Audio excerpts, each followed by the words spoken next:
Here's a video for you guys wondering what I'm talking about when I'm saying SSB on these CB radios. This is a Uniden Bearcat 980 SSB.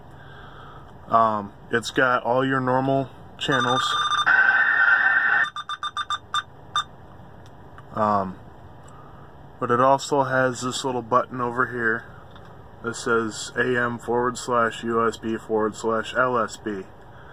And what that is your RF signal, your radio frequency, radio waves, I mean, is divided up into three parts. You got your carrier wave, which is a sine wave that's like a big, like you think a sine wave would be. And then you've got your upper sideband above it and your lower sideband below it. When you're transmitting in normal AM mode, which is what all CBs are capable of, even if it doesn't have single sideband, if you don't even have that option, when you're transmitting in AM, which is amplitude modulation. I won't bother explaining that because that goes into modulation, like amplitude modulation, frequency modulation, phase modulation, all that stuff. Continuous wave, which is Morse code. That's ones and zeros, it's on and off. That's what CW is. That was the first form of radio anything back then. But when you're transmitting in AM mode, your power output is getting spread across all three components of your radio wave. And the power output on these CBs legally is only allowed to go up to 4 watts, which isn't very much. With this radio setup, my SWR, which is basically how much of my power is coming back in through the antenna and going back to the radio, aka that's wasted power, is only 1.05 right now, 1.04, which is absolutely amazing. That's what you want. A perfect SWR is 1:1. That means no power is being wasted at all.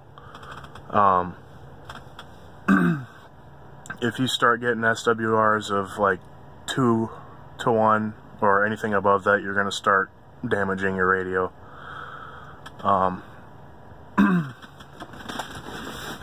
But even with that amazing SWR, this radio still only has a useful range of about 22-23 miles on flat open terrain.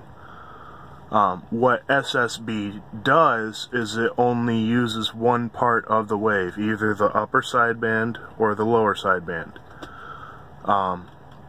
Basically what that is it's shifting the frequency up just a little bit and only using that one part of the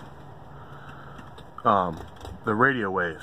In theory, you could have an LSB, an upper sideband signal, and an AM signal.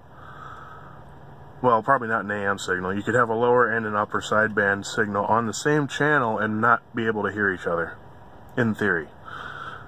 But what it does is it greatly increases your range because your CB radio is only putting power out on that one part of the radio wave. So all 4 watts. Instead of 4 watts being split up into 3 parts. Basically, that's what SSB does. And what it sounds like, you have advantages, which is the greatly increased range, but the main disadvantage is everybody else is going to sound weird until you use your little clarifier, which is this knob right here. You've got coarse, which is the big one, and fine. Let's see if I can find anybody on 38, which is the most common. It's the most common SSB channel. You see how everybody sounds weird?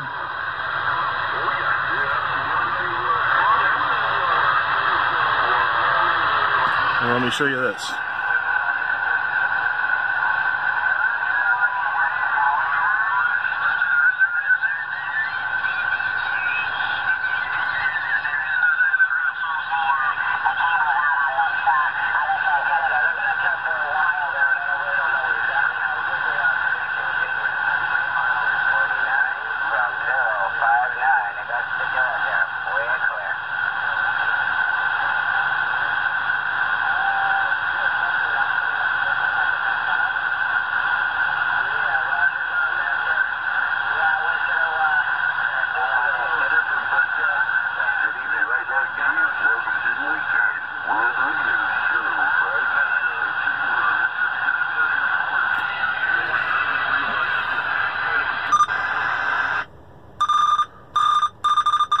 So what I was doing there is I was controlling the course to make whoever was on the other side talking sound approximately human, and then you use the fine knob to kind of fine tune it. You have to kind of guess as to what the person sounds like in real life.